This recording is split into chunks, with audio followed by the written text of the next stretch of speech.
Bonsoir à toutes et à tous. Donc, merci déjà au club de Chambre de personnes de nous recevoir. On est venu à la demande du président parce qu'on a lancé cette année une première action qui s'appelle les soirées arbitres-joueurs. Donc l'objectif c'est de rencontrer les clubs, c'est de parler de l'arbitrage dans le département et surtout d'avoir les ressentis des joueurs par rapport aux arbitres. On ne vous donne pas souvent la parole, donc là c'est l'occasion. Vous avez deux arbitres qui seront là pour répondre à vos questions. Moi je viens en tant que joueuse et agent de développement. On va se présenter chacun un par un. Et tu es en formation. On a Bastien Fournier qui est un arbitre qui est en formation. Du coup, il va échanger avec nous parce que ça fait 2-3 ans, je pense qu'il est arbitre. Du coup, il va pouvoir échanger avec nous. Je te laisse te présenter. On va se présenter pour vous montrer un peu qui on est et pourquoi nous, pourquoi nous trois. Donc moi, je m'appelle Martin Puvaluré, je pense que vous me connaissez. Je suis là président des officiels du département. La commission des officiels du département, elle a pour mission de la formation des arbitres dans le département et puis voilà, et puis on a au niveau de la CDO, on a des gens qui suivent et qui observent et qui encadrent les arbitres. J'ai été arbitre, j'étais joueuse quand j'étais jeune et je suis aussi au thème championnat de France, donc voilà, et je suis licencié au club d'Herbe.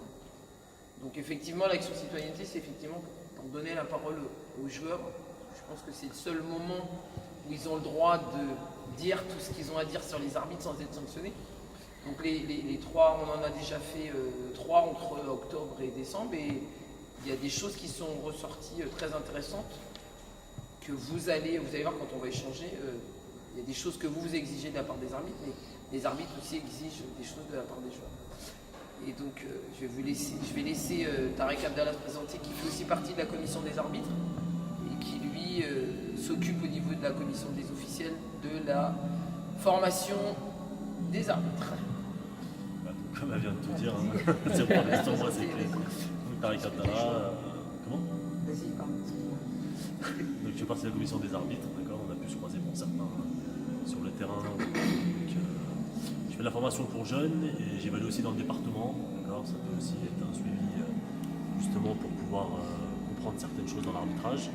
Et je suis encore joueur aussi, donc encore dans le département, mais à mon niveau et je joue encore. Donc j'ai la chance entre parenthèses de pouvoir être des deux côtés, donc joueur et arbitre, et ça aide beaucoup. Voilà. Donc, Alors moi c'est Diana Gandega, je suis agent de développement donc, du comité départemental de basket du Val d'Oise. Mon travail c'est de mettre en place des actions, dont celle-là. Vous avez peut-être entendu parler du Ladies Game, c'est moi qui l'organise, à la rencontre des futures grandes, du All-Star Game Val d'Oise, etc. Des camps basket, voilà.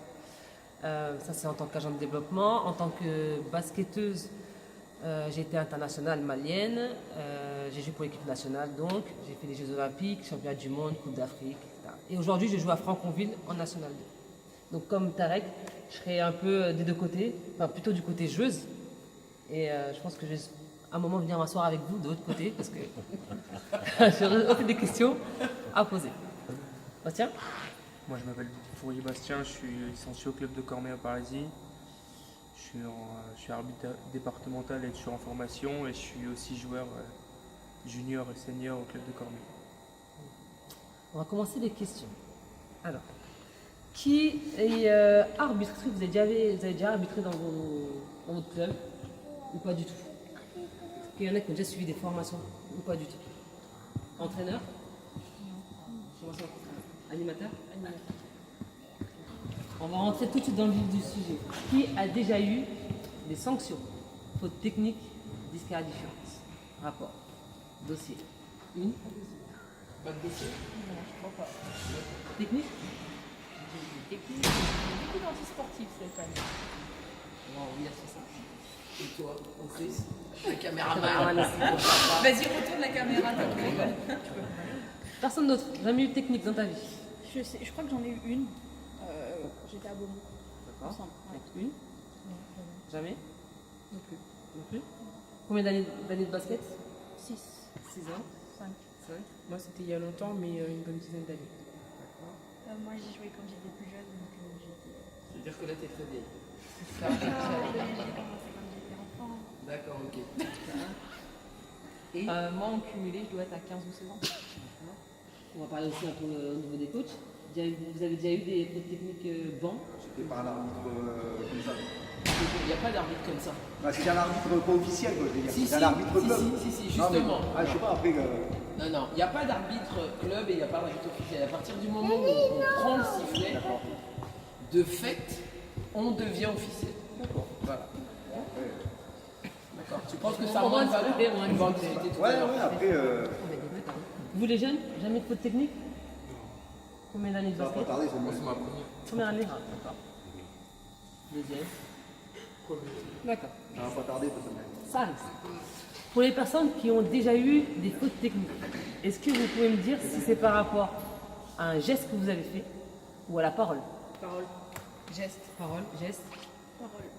T'as déjà eu des fautes techniques? Oh, j'en ai plein. Ah, on l'a pas Oui, interviewé. parce qu'elle était- Ah, t'as déjà eu des fautes techniques? À Marseille, oui. Ah oui, Non, à, pas, à Marseille. Ah bah oui, elle vient de Marseille. Il y a méchant là-bas. Parole et geste. Est-ce que vous pouvez nous expliquer comment ça se passe? Enfin, qu'est-ce qui fait On que. comment contestait ça se passe une décision de l'arbitre, mais moi pour mon cas. Ouais. Oh non, moi ça va plus être sur des fautes, pas forcément une bagarre ou quoi que ce soit, mais plus sur des fautes et dangereuses. Est-ce que vous avez ressenti justement de l'injustice quand vous recevez vos fautes techniques? Est-ce que c'est ok, j'ai fait l'erreur, j'ai la faute technique, je me tais, et puis voilà, balle perdue, etc. Ou vous dites ah non, non, là l'arbitre l'a déconné, à aucun moment je mérite la faute technique. Est-ce que vous vous remettez en cause ou pour vous, la faute technique? En fait, on se remet en cause, mais après. Ok. Voilà. Sur le coup, on n'a pas envie de l'accepter, Bah oui. clairement. Mais personnellement, je ne vais pas forcément moi la contester. Elle est mise, elle est ça mise, ne et puis, changera rien voilà. de toute manière. Donc, par contre, de temps en temps, quand on demande des explications, moi, plusieurs fois, je me suis vue limite refuser en fait l'explication parce que l'arbitre soit l'interprète comme une agression, soit en fait ne veut pas rentrer dans le débat. Alors que moi, en règle générale, quand je demande mais j'ai fait quoi comme faute, c'est clairement parce que je ne la comprends pas ou parce que je suis pas très douée pour les fautes. Enfin, Martine m'en a déjà sifflé, moi je les comprends pas forcément, donc je demande l'explication pour pas les réitérer.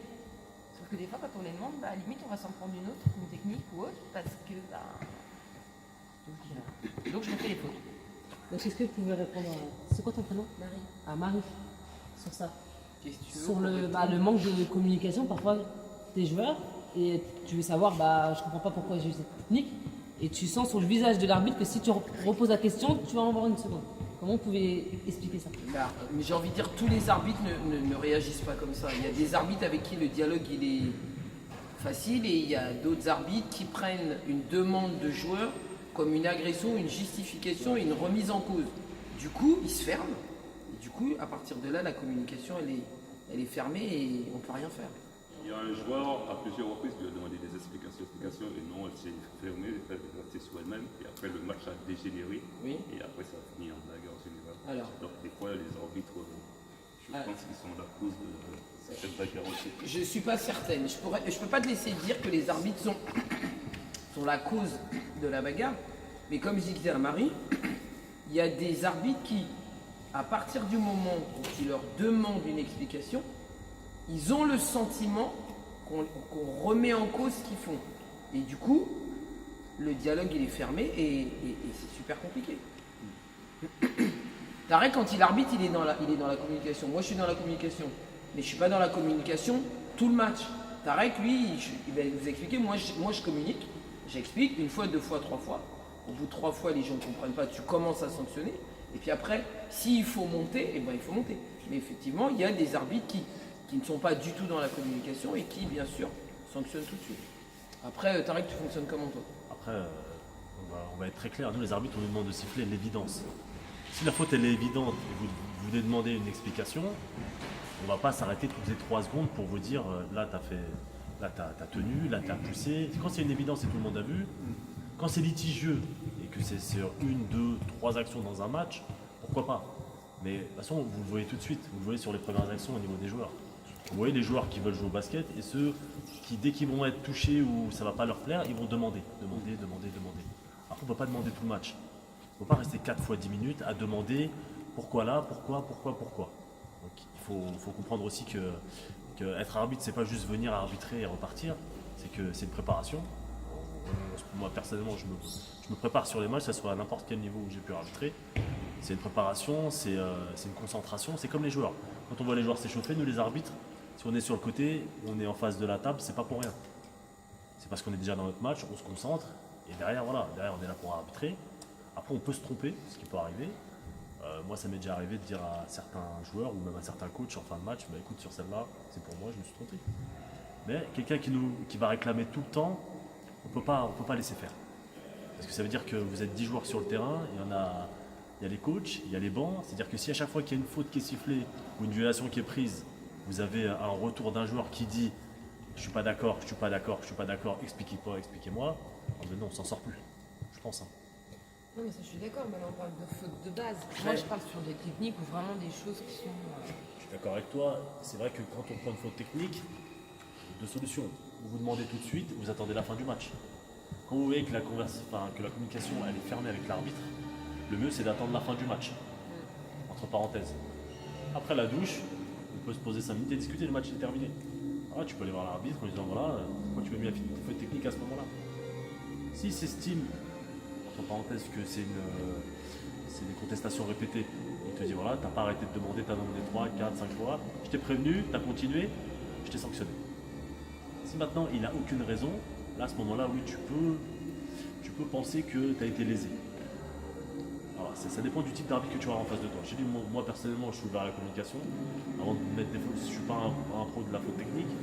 Maintenant, je ne te cache pas qu'arriver sur certains matchs, au bout de 2 minutes, je ne parle plus. Parce qu'au bout de 2 minutes, il y a eu 6 actions, et 6 actions, à chaque fois, j'ai eu une demande. Un match ne peut pas durer 2 heures, voire 3 heures. C'est pas possible. Tout dépend du type de personne que tu as en face de toi et le ressenti, l'avant-match est super important. Je vais rebondir sur ce que tu viens de dire sur l'avant-match qui est super important. Donc je vais me tourner près des coachs. Est-ce que vous créez du lien avec les arbitres ou une fois que les arbitres entrent, c'est bonjour et puis plus rien? Comment ça se passe votre relation avec les arbitres quand ils viennent dans votre salle pour faire un match? En général, on les connaît. Si vous le connaissez À force, on les connaît, ça fait plus de 20 ans, moi ça fait plus de 10 ans maintenant qu'on est là, à force, on les connaît. Alors, quand Diana elle dit est-ce que vous créez du lien, oui, vous les connaissez, mais est-ce que vous les. Quand il y a un nouvel arbitre qui arrive, parce qu'il y a des nouveaux, est-ce que quand il y a un nouvel arbitre qui arrive, vous discutez avec lui en tant que coach? Parce que là, toi, Claude, tu parles en tant que président, donc tu dis les arbitres, on les connaît, ils viennent dans les gymnases. Est-ce que vous arrivez ce dont parle Dena, c'est est-ce que vous arrivez à créer un lien avec l'arbitre qui est que vous discutez avec lui sur comment évolue votre équipe dans le championnat, comment vous évoluez vous dans le championnat et quels sont vos objectifs, vos ambitions pour la saison? Si un arbitre, un nouveau, je ne vais pas donner de nom que je ne connaissais pas du tout, il est venu arbitrer cette année. Ouais. Donc on a discuté avec lui et puis comme lui il s'est pris d'amitié avec nous et Voilà. à chaque fois je crois qu'il demande de venir même arbitrer chez nous. Voilà. On connaissait pas, c'est vrai Je qu'on crois qu'il a connaissait arbitré pas. au moins 6 matchs et on était même 6 matchs d'affilée ont été donnés et on ne le connaissait pas. Tout dépend aussi de la personnalité de l'arbitre. Tout à fait. Ouais, il y a des arbitres. Voilà. Et il y a des arbitres, vous les voyez arriver, ils sont déjà fermés. Ouais. Hein, c'est même pas la peine de discuter avec eux. Hein. D'accord. Moi, je sais très bien que au moins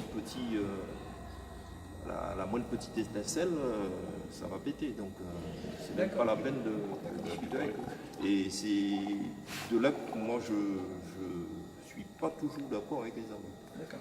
Donc, il y a ce point-là. Il y a aussi le point où, selon les matchs, on siffle plus ou moins certaines fautes. Mais moi, assez souvent, ça manque de justesse. C'est-à-dire que... Ça manque de justesse. De justesse. D'accord. Parce qu'on siffle une équipe et il y a la même faute, exactement la même faute, qui n'est pas sifflée en face. Alors, qui Donc, estime, ça, c'est- qui estime que c'est la même faute? C'est vous. Non mais c'est... Alors, Même avec là on le- est là, même là on avec- est là. Même avec le bruitage, hein, parce que ce week-end, on a eu le cas, tout le monde entend. Même nos joueurs, ils font des fautes. Grosse tape. On n'est pas d'accord parce qu'on dit, ben là, il a fait quoi? Même de l'autre côté, des fois, on dit, bah oui. Non, là, moi la question que je vous pose c'est qui estime que c'est la même faute? C'est l'arbitre qui est... Non, c'est vous le coach. C'est le coach qui estime que c'est la même faute. Puisque si tu me dis, d'un côté, mon joueur fait une faute qui est sifflée, de l'autre côté, toi, tu estimes que la faute qui a été faite, c'est la même. C'est toi qui estimes ça, c'est pas l'arbitre. Ben oui. Ouais, mais Elle n'est pas là.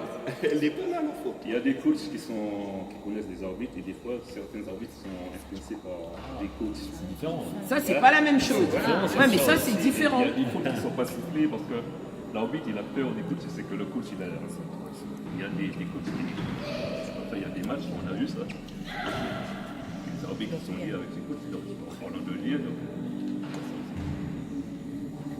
Ça peut arriver, franchement ouais ça peut arriver. Je ne vais pas dire le contraire, sachant des fois que vous voyez certains arbitres arriver qui vont faire... moi j'ai pu le voir, hein, quand j'allais du côté de Rouen et vous arrivez et tout le monde est du coin et que vous avez le coach, mon collègue qui rentre, qui fait la bise aux deux coachs, ou qui fait la bise à un coach, ça fout mal au départ, c'est vrai. Mais après voilà, nous on nous apprend à être juste, d'accord, et cohérent, d'accord. De siffler ce qu'on siffle à l'équipe A, on siffle à l'équipe B. Donc après, si vous vous sentez lésé de ce côté-là, après c'est un truc que nous on pourra faire remonter à nos arbitres à nous. Mais après, quelle attitude adopter par rapport à vous?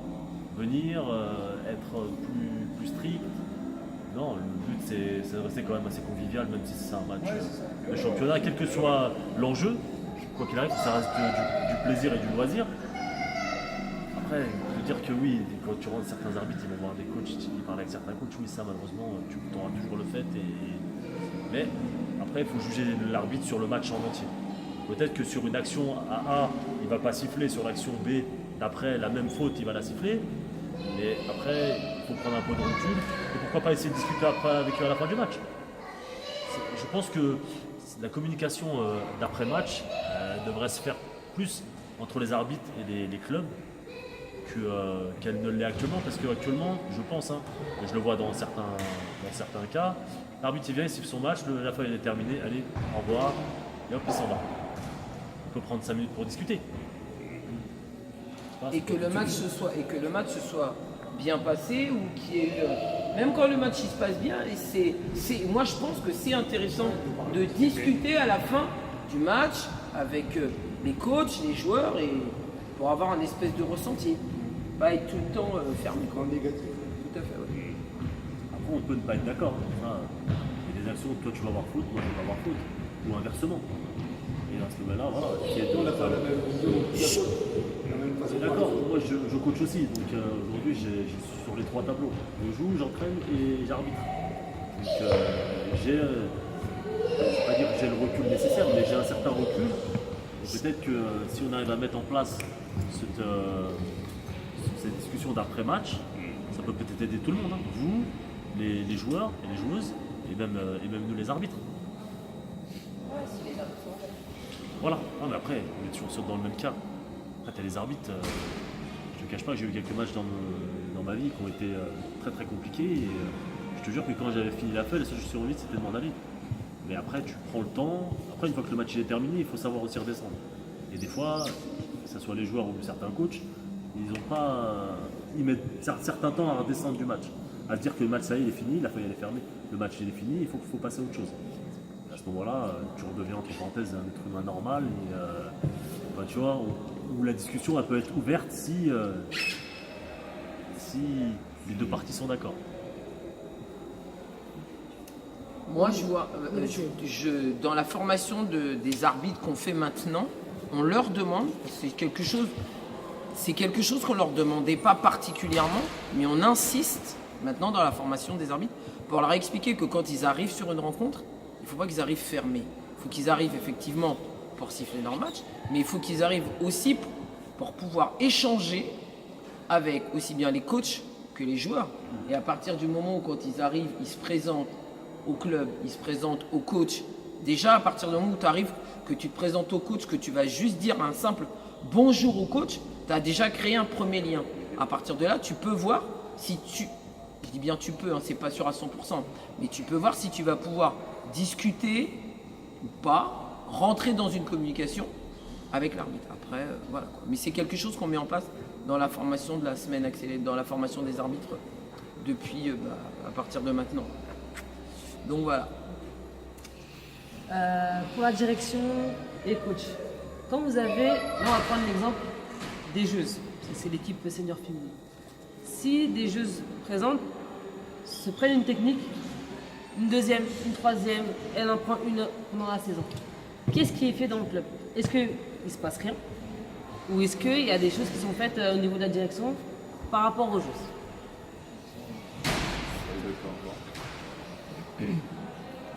Bah si, vous venez nous voir. Vous venez, déjà pour commencer. Voilà, qu'est-ce qui se passe? Non, c'est pas obligé de le dire. Pas continuer à le dire.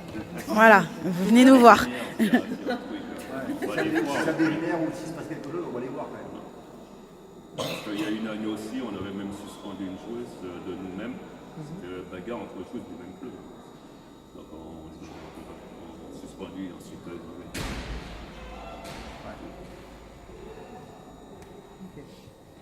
Maintenant, question aux filles.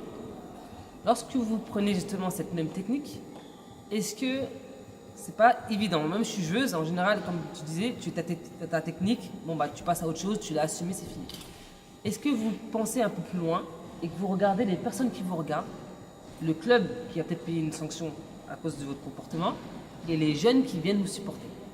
Mais sur le moment, non. Voilà. Ouais, mais après, on prend du recul. Non, mais C'est après le match. Sur le Après, moment, mais il n'y a plus les gens qui sont autour de nous, on est rentrés chez nous et c'est à ce moment-là qu'on a plus de recul. Attends, sur le moment T, tu vas pas me dire, tu prends ta technique, genre. Non, non, non. Tu vas même en remettre une couche. Arrête. Bah oui, c'est vrai. Maintenant, ce recul-là, il dure combien de temps? Parce que dans une même saison, peut-être que la technique le samedi 2, peut-être que le samedi 9, tu en as en prendre une autre.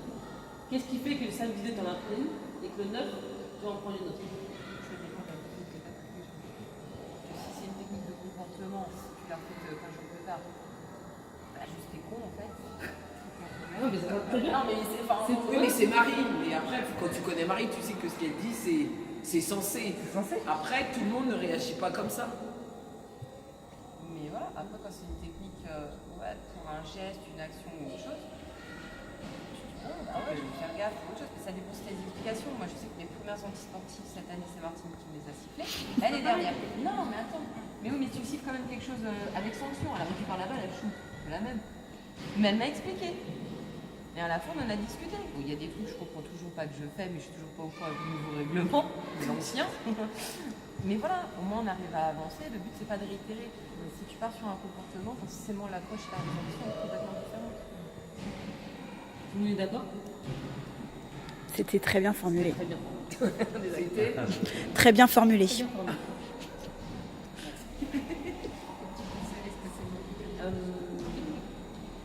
On a vu que les techniques que vous avez prises, c'était soit par la parole, soit par le geste. Est-ce que c'était dû également à un point de règlement, justement? que vous ne connaissiez pas, du coup vous Vous avez connaissez pas. contesté, et Voilà. du coup l'arbitre vous a sanctionné. Exactement. Oui. Ah, moi, oui. Toi, c'est que de la contestation. Parce que le règlement, tu le connais. Ah, il ne le connaît pas. Mais non, non, mais à l'époque, oui, il y avait rien qui changeait. Je te parle de ça, c'était il y a 10 ans, il y a 15 ans. Ah, il y a 15 ans. Ah non, c'était aussi une technique, tu as dit. Une fois? Non, franchement, non, j'ai pas souvenir. Enfin, je joue il y a longtemps et j'ai pas souvenir d'avoir pris de technique. Quand on avait pris une, et c'était Moi, c'était par contestation. contestation du règlement ou juste de la faute? De la faute. Ouais. Là, ce qu'on va faire, et pareil pour les coachs. C'était par rapport à une décision d'arbitrage ou de règlement. Là, c'est une faute contre un joueur, vous n'êtes pas d'accord? C'était pas des fautes, c'était des 3 secondes répétitives. Moi, je voudrais juste vous poser, excuse-moi Diana, juste vous poser une question. Vous estimez qu'un arbitre doit être bon, non, pas bon, siffler correctement du début à la fin d'une rencontre, on est d'accord? C'est ce que les joueurs et les coachs attendent d'un arbitre. Est-ce que vous vous êtes mis, vous, dans la situation où un joueur, il n'est jamais bon du début à la fin de la rencontre? On est d'accord, on a des phases de jeu où on est bien, des phases de jeu où on est moins bien. Est-ce que on est tous des humains, donc on sait qu'on a le droit à un moment tous de faire des erreurs. Sauf que, est-ce que vous ne pensez pas que vous n'êtes pas assez tolérant avec l'arbitre? Parce que, effectivement, un joueur qui n'est pas bon à un moment, le coach il fait remplacement, il le met sur le banc, il le remet. On ne peut pas faire de changement on ne peut pas faire de remplacement de l'arbitre. Donc moi je pense qu'effectivement, oui, il y a des arbitres. Alors on ne dit pas qu'un arbitre est mauvais. On dit qu'un arbitre est passé à travers son match. Comment? Il est perfectible. Tout à fait. Sauf que si un arbitre si un joueur est capable de passer à travers son match, parce que ça peut arriver, je pense moi aussi qu'un arbitre peut passer aussi à travers son match. Effectivement, vous avez des fois le sentiment que des arbitres passent tout le temps à travers leur match. Non, mais quand c'est tout le temps les mêmes arbitres. Tu penses que des fois, il y a tout le temps les mêmes arbitres qui passent à travers leur match. Je pense que quand il est nul, il est nul. Hein, sauf que je peux dire la même chose pour un joueur. Oui, ah oui. On est d'accord. Sauf que est-ce que le joueur est nul, est-ce que le joueur il se remet en question? Non. Est-ce que le joueur il a quelqu'un en face de lui qui l'agresse en lui disant t'as été nul? Non. Que l'arbitre qui. Ses équipiers ou son coach. Oui, mais pas l'arbitre. Certes. Mais normalement, c'est pour ça qu'ils sont deux, pour que l'autre lui fasse la remarche. Mais juste une chose, c'est que il arrive parfois que quand l'arbitre parfois passe à côté de son match, ça peut avoir une incidence, tu vois, sur le score, une incidence sur...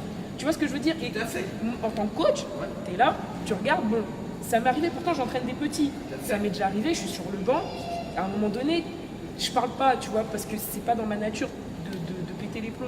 Mais tu vois que, par exemple, l'arbitre siffle une faute, et là, tu vois, par exemple, tu n'aurais pas pris ces 2 points. Fin du match, tu perds de 2 points. Je suis d'accord avec toi.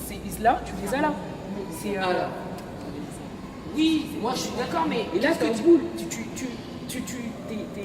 Moi, j'entraîne des petits, donc du coup, je leur donne l'exemple. Je ne vais pas brailler sur un arbitre. Tu vois, je leur donne pas cet exemple-là où, ouais, l'arbitre, il est pas bon, l'arbitre ceci. Tu vois ce que je veux te dire?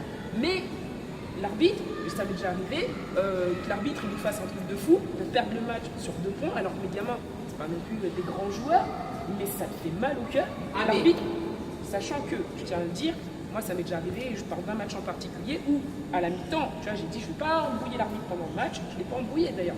À la mi-temps, je suis allé voir et je lui explique, je lui dis regarde, on s'est pris 2 points, je lui explique le truc et tout, le match reprend la même. Les mêmes galères, pourtant c'est des petits, donc on doit les laisser jouer. C'est plus difficile chez les petits d'arbitrer, parce que chez les petits, on a joué l'une contre l'autre quand moi j'entraînais. La difficulté, moi je pense que même si effectivement un match de petit ou un match d'adulte, entre guillemets, moi je pense que c'est plus difficile de siffler un match de petit que de siffler un match d'adulte. Parce que chez les petits, tu es dans la pédagogie, que chez les adultes, tu es un peu moins dans la pédagogie. Tu es dans l'application du règlement. Dans les petits, j'ai envie de te dire, c'est plus cadré, ça t'as le droit, ça t'as pas le droit. Je te rejoins là-dessus. Après, on est des éducateurs, j'entends ce que tu dis parce que moi, je réagis comme toi quand je suis coach.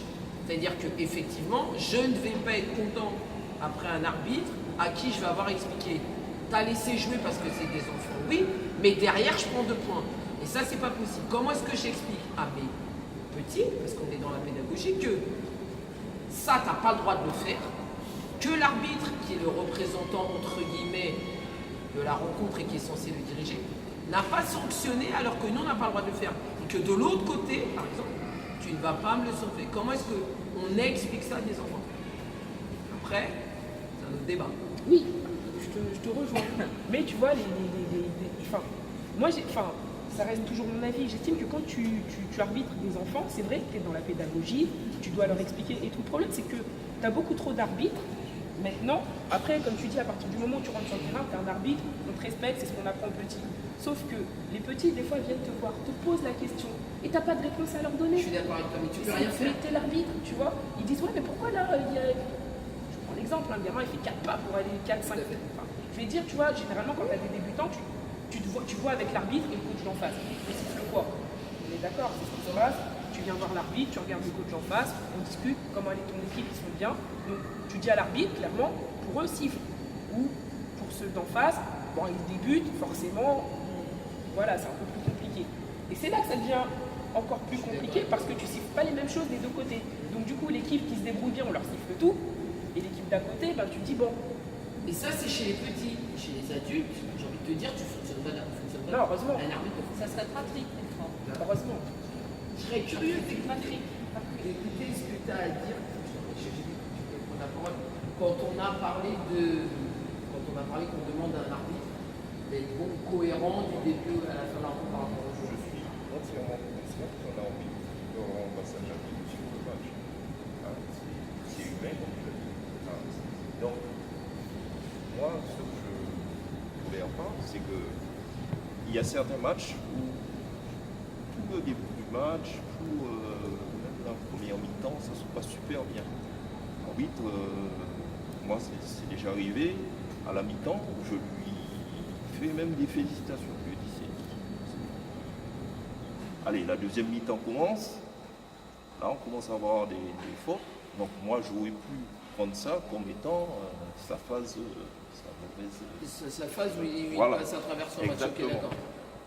Sauf que là, quand ça commence comme ça, ben, si selon la physionomie du match, hein, assez souvent ça arrive quand c'est assez serré, Je suis pas d'accord. eh ben, ça Je vais continue, laisser finir. il persiste, hein, et là, moi, j'aime pas ça. Et est-ce que tu penses En tant pas que qu'un coach, moi, je te donne mon... ton ressenti, Ouais, ouais. voilà.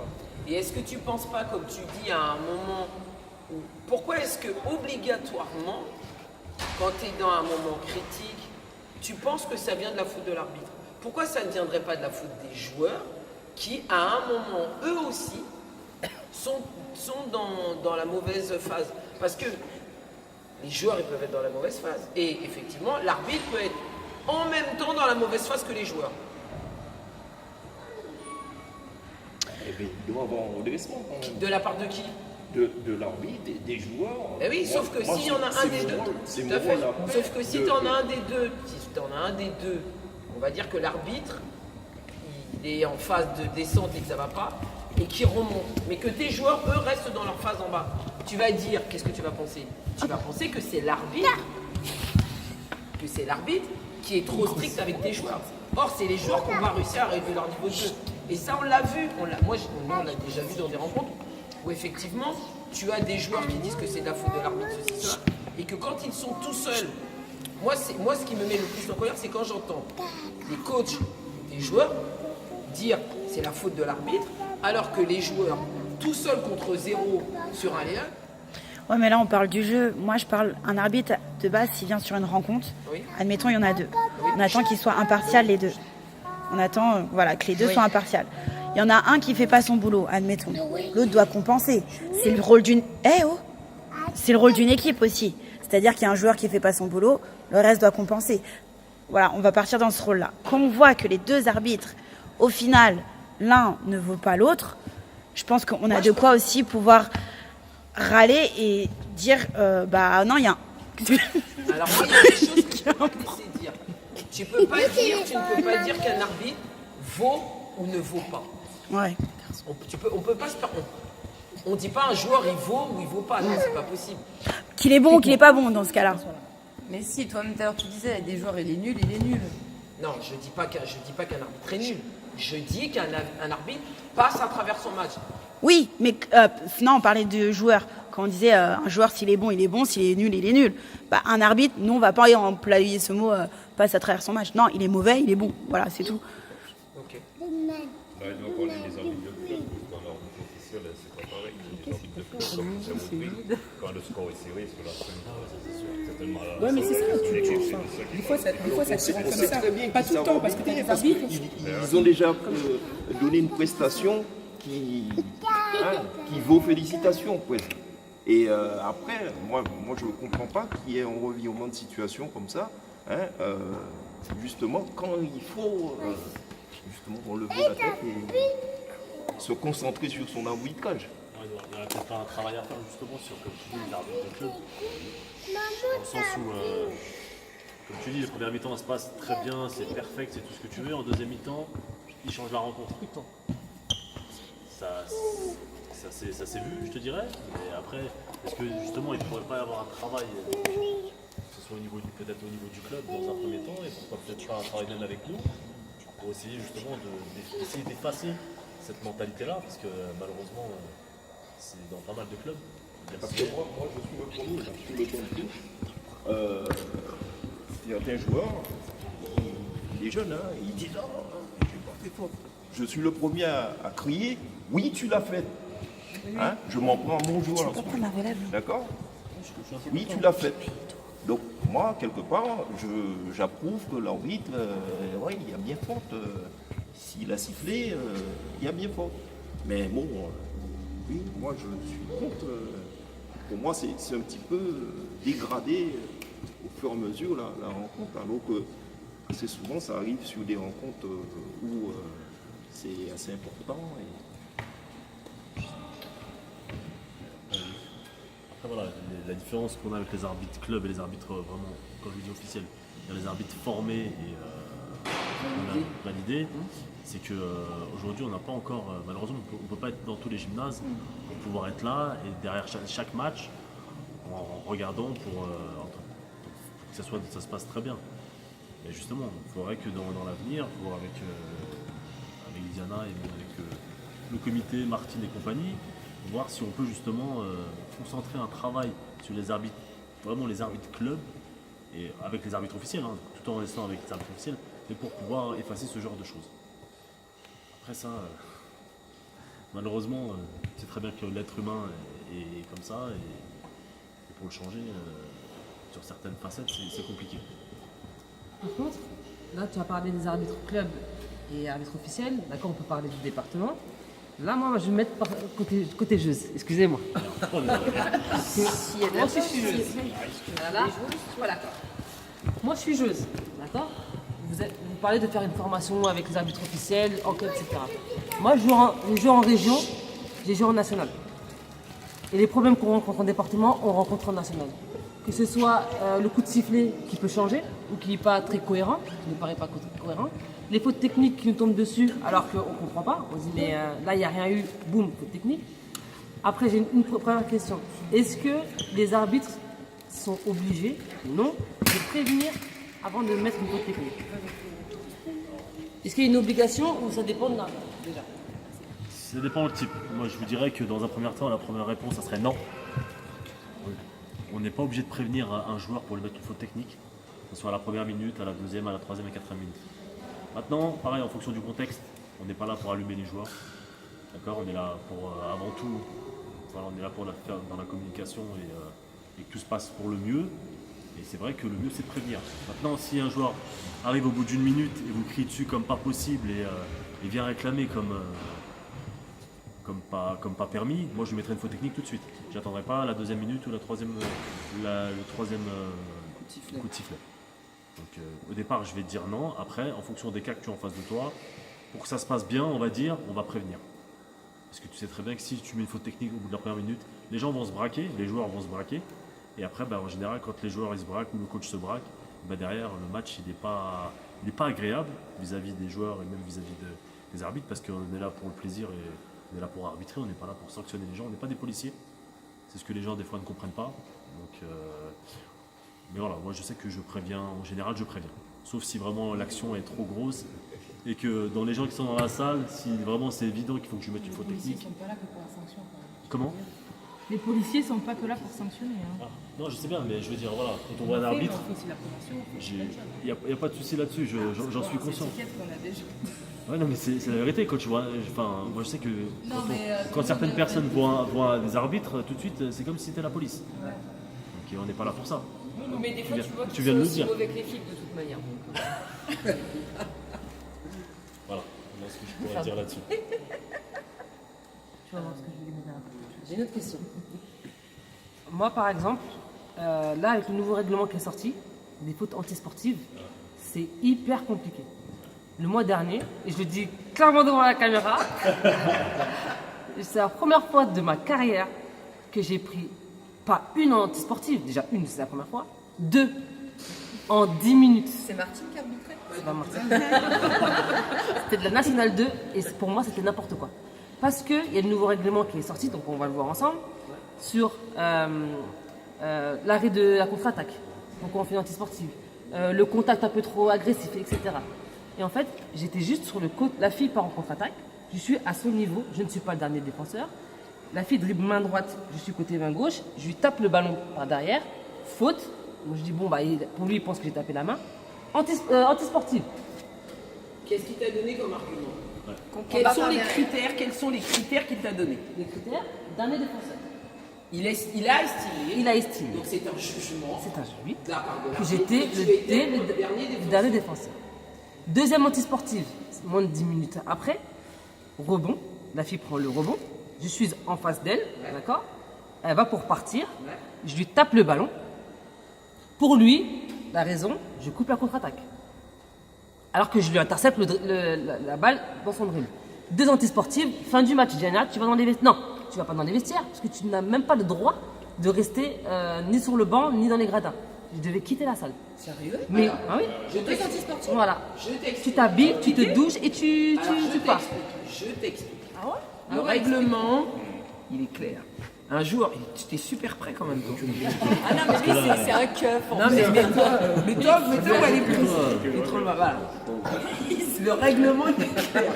Quand tu prends 2 fautes antisportives, tu es disqualifié sur la rencontre. Et quand tu es disqualifié, tu dois quitter la zone de banc. Tu dois quitter la salle. Dans 99,9% des cas, les joueurs quittent le banc et vont dans les vestiaires et attendent la fin de la rencontre. Donc sans voir le match. Sans voir le match. Parce qu'ils n'ont pas le droit. C'est comme un joueur qui prend une faute disqualifiante. Normalement, le règlement dit que tu dois quitter la salle.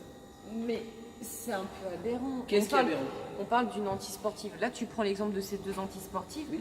Elle n'est pas dans la violence, elle n'est pas dans l'agression. Non, Il y a rien sauf que- d'antisportif. Elle est dans la sanction. Pourquoi D'accord. ne pas la laisser dans les gradins, par Alors, exemple? parce que le règlement, Marie, ce n'est pas moi qui le fais. Mais je sais bien, je suis d'accord. Sauf que c'est le règlement, il est fait et le règlement, il te dit un joueur sanctionné de 2 fautes antisportives, un joueur sanctionné de 2 fautes techniques, un joueur sanctionné d'une faute disqualifiante doit quitter la salle. Qu'est-ce que tu veux que les arbitres y fassent? Ils sont bien obligés de faire appliquer le règlement. Je suis d'accord. Donc Et là, ils ont sanctionné vestiaire. Alors, oui, elle devait quitter la salle. Oui, elle devait quitter la salle. Sauf que, voilà, c'est le règlement. Je ne dis pas je suis d'accord. Je ne dis pas je ne suis pas d'accord. Je dis juste, c'est le règlement. J'entends bien, mais justement, le règlement, alors non seulement qu'il y a le nouveau, mais à un moment donné, il faut quand même une certaine souplesse. Mais Moi, je non. sais que quand j'ai pris mes 2 antisportifs, on m'a sorti. Enfin, même toi, du coup, tu arbitrais à ce moment-là, tu sais très bien que j'étais pas dans l'agression où je vais casser de la nana. J'en ai mis 2 des fautes antisportives. Elle était disqualifiée. Et je t'ai envoyé où? Je t'ai envoyé au vestiaire. Je t'ai dit Mais c'est pour ça que je dis que le règlement est peut-être pas adapté, parce que dans ces cas-là, quand tu parles d'antisportif, en plus quand tu coupes une contre-attaque, t'es pas forcément dans la violence et l'agression. La sanction de te dire tu sors carrément du gymnase, je trouve que la sanction elle est lourde. Mais oui, mais Mais je sais, c'est le règlement. Je sais, je suis d'accord, malheureusement, c'est le règlement. Et Mais face à ça ça, peut tu être peux rien l'horreur. faire. Alors voilà, je vais répondre à ce que tu viens de dire. Face à ça, on ne peut rien faire. Nous, en tant que joueuse, on fait on a une technique, on a eu un mauvais comportement, on a fait un geste ou une parole. En technique, ok, on l'a prise. Maintenant, un joueur peut passer à travers son match également. Tu as dit tout à l'heure qu'un arbitre peut passer à travers son match. Nous, en tant que joueuse, on n'a aucun recours face à ça. À un arbitre qui passe à travers son match et qui nous, je veux dire, qui peut nous pourrir un match. C'est parfois, il y a des arbitres qui rentrent dans la salle, on se dit, ok, lui, c'est bon, c'est réglé. Le match, il va être laisse tomber. Alors, c'est quoi le recours qu'on a? Est-ce qu'on en a un? Alors, je vais dire Joker parce que je n'ai. Recule. Mets-toi à côté de prise. Je n'ai pas de réponse concrète à t'apporter. Alors, un arbitre qui va souvent revenir sur des matchs, il va souvent être contesté. À chaque fois qu'on rentre, on sait que lui, il va nous cartonner parce que ça arrive. Il y a des noms qui sortent tout le temps, soit au niveau département, région ou national, championnat de France. Mais chaque année, on les retrouve là. En fait, il est encore là l'année d'après. Il nous resiffle. Comment ça se passe? Tu peux rien faire. On n'a pas le signaler? On peut pas signaler. Signaler, on va te dire quoi? C'est un arbitre. Comment ça se passe? Comment on regarde un but le jour-là? Nous, on n'a jamais eu. Alors, on sait qu'il y a des fois des arbitres qui ont des échanges avec les coachs, quand nous, moi en tout cas au niveau de la CDO du 95, quand on a vent de ces choses-là, moi j'appelle l'arbitre, j'essaye de voir ce qui s'est passé. J'essaye de savoir pourquoi il a répondu comme ça ou pourquoi il a mal parlé au coach. Après, quand les arbitres font tout et n'importe quoi, on les convoque au CDO, on leur explique. Mais Donc vous agissez. alors, Notre propos, oui, c'est- non, c'est- non, c'est- vous agissez parce que nous, dans le 80, en tout cas, je ne sais pas comment ça se passe dans les autres départements, mais nous, dans le 95, quand il y a quelque chose quand un comportement d'arbitre ne nous plaît pas, on le convoque. On a un arbitre qui fait partie de la CDO, qui à un moment a eu un comportement, et en plus il fait partie de la CDO, à un moment n'a pas eu le comportement adéquat. Quand on l'a convoqué au CDO, on lui a dit qu'il y a des choses qui n'étaient pas possibles. Oui, mais il se passe quoi s'il veut recommencer la fois d'après? Il peut recommencer. Il Sauf n'est pas qu'après- sanctionné ou surveillé. Alors, les arbitres peuvent aussi passer en commission de discipline pour un mauvais comportement. Après, ça, je te dirais, ça reste à notre niveau à nous dans le département. Après, toi, c'est sur du niveau national. Là, aujourd'hui. Bah, au niveau national, nous, on ne Ça- pas l'info. Clairement, on est joueuse, on passe Bien à sûr. autre chose. Le coach, il va regarder son moment, ok, bien sûr. Maintenant, pour le niveau département, c'est pour répondre peut-être aux filles qui, aujourd'hui, peut-être ont de la justice ou les coachs ou autres. Là, vous êtes en train de me dire qu'il y a possibilité de faire remonter une info en disant attention, dans la saison, on a eu 3 postes d'arbitre là, ça s'est 3 fois mal passé. Voilà. Il y a une possibilité de remonter l'info. On ne sait pas si elle réussit ou pas, mais on a au moins ce recours-là. Le comité n'est pas fermé en disant vous envoyez un mail, il ne sera pas lu. Pas du tout. Si on sait que sur une de vos rencontres, on a un arbitre, genre moi je suis venu 4 fois sur vos rencontres et ça s'est mal passé pendant 4 fois, vous faire un mail à notre présidente. Et là, à ce moment-là, je serai convoqué donc pour explication, voir ce qui s'est passé et si on est à réitérer la même chose, par exemple, sur un autre club, et à ce moment-là, s'il faut prendre des sanctions envers l'arbitre.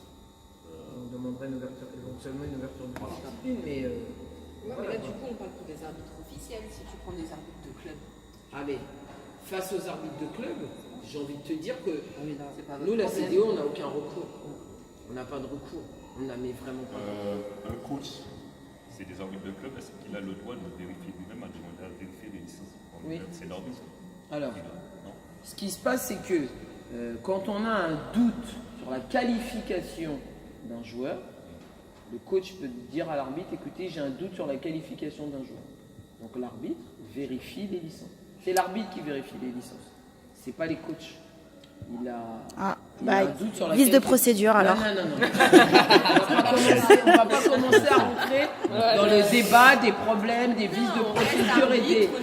On reste, voilà. Moi, vous me posez des questions sur ce que stipule le règlement quand on vérifie les licences. C'est l'arbitre qui est habilité à vérifier les licences. Et s'il y a un coach qui a un doute sur un joueur, il peut interpeller l'arbitre en disant excusez-moi, j'ai un doute sur la qualification. Même sur du joueur. toute l'équipe entière? Oui, tu as le droit. Mais il T'as le passe droit. par l'arbitre. Mais il est obligé de passer par l'arbitre. Voilà, c'est juste ça. Ok. À noter. Il est disponible où ce règlement? En ligne. Il est en ligne. Hein. D'accord. On le cherche encore. Ok. On va passer, déjà merci pour les échanges. On va passer sur le terrain. On va voir rapidement les nouveaux points de règlement qui posent souvent souci. On va parler de 3 choses. Le pas zéro, c'est un nouveau point de règlement avec le marché, etc. Le marché n'est presque plus le marché maintenant. On a la protection sportive, on en a parlé, et le retour en zone. Vous allez voir que les choses ont changé et c'est intéressant de savoir comment ça fonctionne. Alors, moi, pour connaître un peu cette équipe, on va voir avec eux, les choses, les nouveaux points de règlement, ils les connaissent. Eux, cette équipe, ce qu'elle conteste beaucoup, c'est les fautes. C'est pas les retours. On va voir aussi la zone des arbitres aussi. Vous allez voir. C'est souvent on se dit mais pourquoi lui ici alors que lui il est devant. Ça arrive. Cette année, il y a une nouvelle règle sur le retour en zone. Avant, c'était pas les mêmes choses. Donc cette année, il y a le critère qui est appliqué, en fait, c'est le ballon et les appuis. Par exemple, on peut passer le ballon et revenir, il n'y aura pas retour en zone. Et la même chose avec les appuis, on peut passer un appui. On peut passer un appui, mais pas le ballon. Et après, on peut remettre son appui dans la zone arrière, il n'y aura pas retour en zone. D'accord, faut que les deux éléments soient passés. Ouais. Il faut que le ballon et les appuis.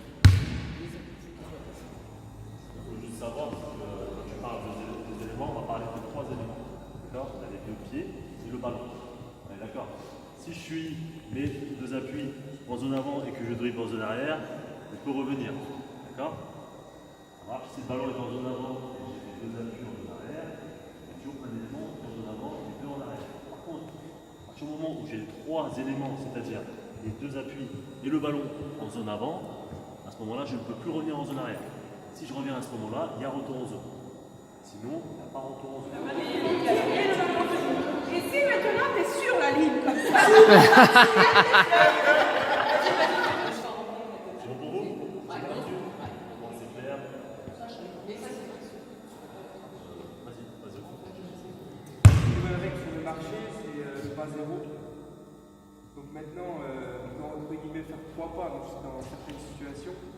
Quand on reçoit le ballon et qu'on a déjà un appui qui est au sol, on peut faire. L'appui qui était au sol ne compte pas en fait. On l'appelle le pas zéro.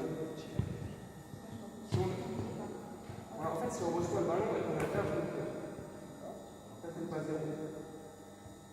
Avant, c'était le pas 1. Donc ça, ce sera le pas 1 et ça, ce sera le pas 2. Et avant, dans l'ancienne règle, quand le pied était déjà posé, c'était déjà 1. D'accord. Et là, ça fait 2. D'accord. Ça va. En fait, le pied de réception, il ne compte plus en fait. Voilà. C'est ce qu'on appelle le pas zéro. D'accord. Tu sais, ce pas zéro, pour les petits, tu sais, les petits, ils prennent la balle, ils font toujours. Ouais. Dans certains matchs, anticiper avec cette nouvelle règle, tu siffles. Ouais, mais c'est parfait. Non, mais moi, ça fait ça. Non, mais quelque part. Oui. Voilà. Mais je laisse quand même, enfin, c'est bête à dire, tu vois, ça, par exemple, je ne le connaissais pas. Et je leur dis toujours, tu vois, quand tu prends le ballon, tu poses ton nez. Tout à fait. Mais il faut continuer de dire ça. Ils apprendront en grandissant qu'il y a pas de qui existe. Il faut savoir une chose, ce n'est pas valable sur les départs. D'accord? Sur les départs, on reste comme d'habitude. D'accord. Si le pied pivot il a bougé alors que le ballon n'a pas été lâché, on est toujours sur un marché. D'accord? D'accord. C'est majoritairement le tir en compte. D'accord. C'est les critères d'anti-sportifs. Ah ouais. Dernier défenseur. Dernier défenseur. Ensuite, 5 méchants. Non, mais c'est quoi le dernier défenseur? Ouais, moi aussi, j'avais pas compris. C'est le dernier. on fait les critères et après on va vous expliquer. D'accord? Il y a 5 critères, comme vous l'avez dit, le dernier défenseur là. Il y a 5 critères, comme vous l'avez dit, le dernier défenseur. Après, il y a ne joue pas le ballon. Comme il l'a dit quand on tire le maillot, c'est une faute anti-sportive. On ne joue pas le ballon. Si on tape volontairement la main d'un autre joueur ou d'une autre joueuse en défense, c'est forcément une faute anti-sportive. Après, il y a rudesse. C'est si le contact il est vraiment rude et que ça met en danger l'intégrité physique de l'autre joueur, il y a faute anti-sportive. Sinon, il y a une autre règle lors des 2 minutes sur une remise en jeu si vous faites de la fin du match. Les 2 minutes de fin de match. Si vous faites une faute lors d'une remise en jeu sur un joueur se démarquant en phase en attaque, il y a faute anti-sportive. Comme c'est. Dans les 2 dernières minutes de la fin du match. 4 et 4. Et c'est quoi le 5e Et le 5e, c'est le nouveau de la nouvelle règle de cette année. C'est l'interdiction volontaire de contre-attaque. Comme on le voyait avant, il y avait des joueurs qui faisaient exprès d'arrêter la contre-attaque en faisant une faute. Cette année, c'est plus autorisé et c'est considéré comme une faute antisportive. Si j'ai une question, si par exemple on souhaite arrêter le chrono, C'est antisportif. C'est antisportif. Arrêtez le chrono en. On n'a pas le droit. Oui, c'est ça. Tu sais, quand en fin de rencontre, tu as des équipes qui veulent récupérer le ballon, et pour récupérer le ballon, tu fais une faute. Donc tu arrêtes le jeu. Sauf que avant, quand tu sifflais ce genre de faute, juste tu tapes la main, c'était une faute simple. Depuis cette année, c'est une faute antisportive. Ah ouais, ça a abusé ça. La remise en jeu dont tu parles là, c'est celle des 2 2 dernières minutes de la rencontre. Et là, c'est la seule contre-attaque en fait que tu ne peux pas freiner. Non, mais Non, toutes. Non, mais je veux dire, en fait, tu joues pas forcément, c'est pas. Enfin, la faute que tu fais, par exemple, le mec part en contre-attaque. Enfin, la fille, Si tu fais faute, c'est une antisportive. Non, mais j'ai bien compris. Elle dribble, et toi, elle dribble, disons, droit, et toi, tu arrives derrière elle. Ne nous prends pas le cas de Diana, ce genre-là. Si, c'est ce cas-là, c'est ce cas-là. Oui, mais enfin, là, en dehors de ce cas-là. Si tu arrives faire moi, et que moi, je me mets devant le champ de couper la contre-attaque, je mets ma main par le j'ai l'anti-sportif. Voilà. Ouais, exact. Ça, c'est bon, je la connais, j'ai pris le Voilà. Ça là, elle est bonne.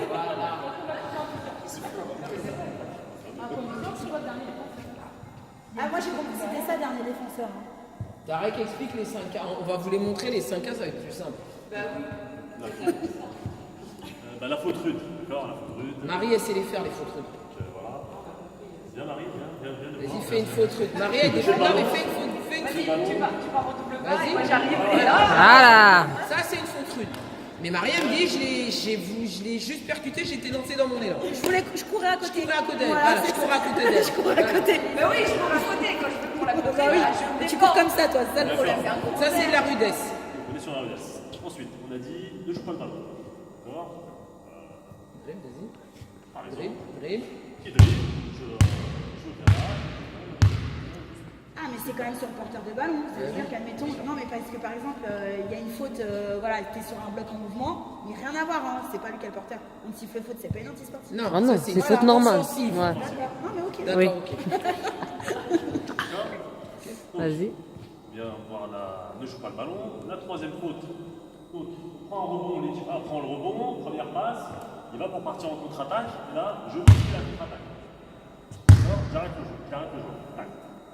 Alors, avant, c'était considéré comme des fautes simples.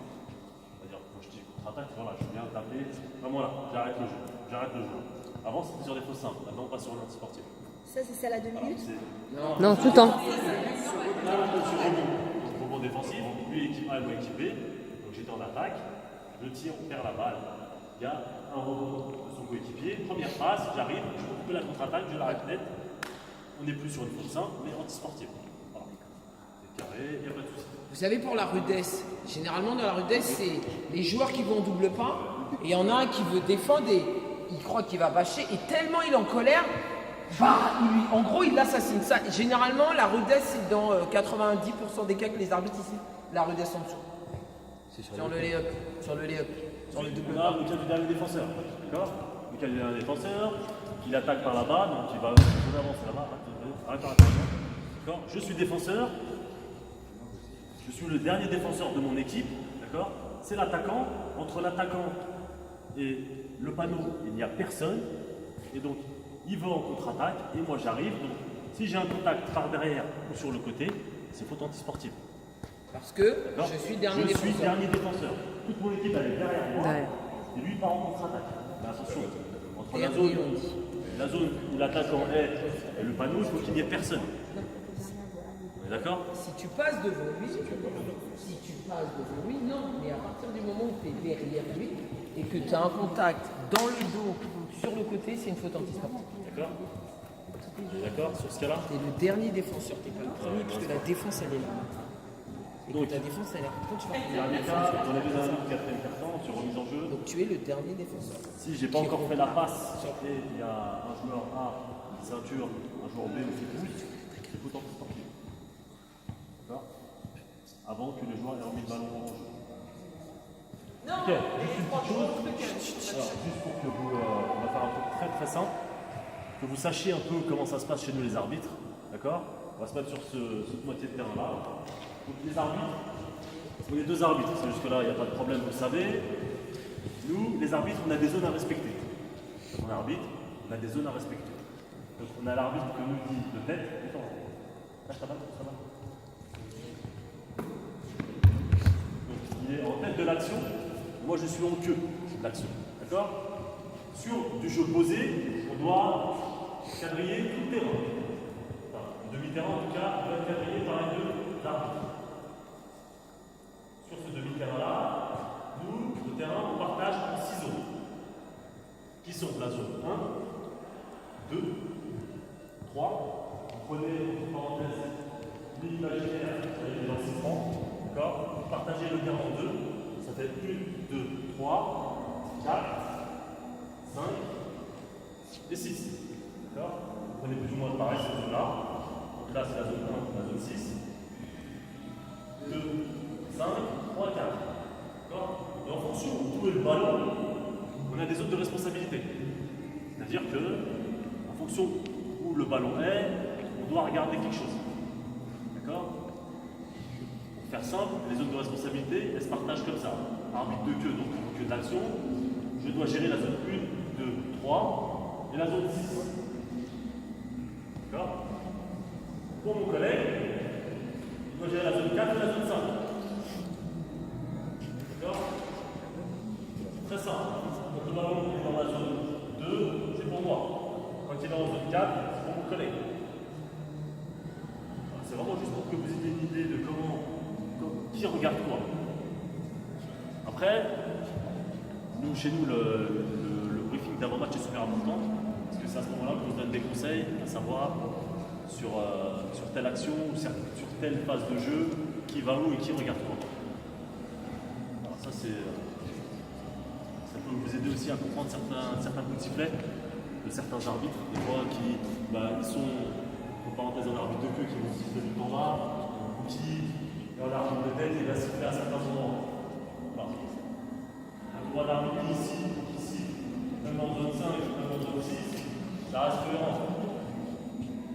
Vous voyez un arbitre ici siffler en zone 3, c'est cohérent. Vous voyez vos collègues siffler en zone 4, vous savez.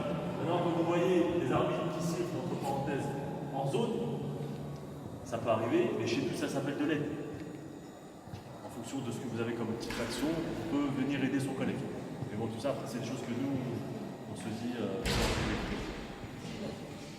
L'échange a été assez constructif, il a été différent de ce qu'on a pu avoir auparavant.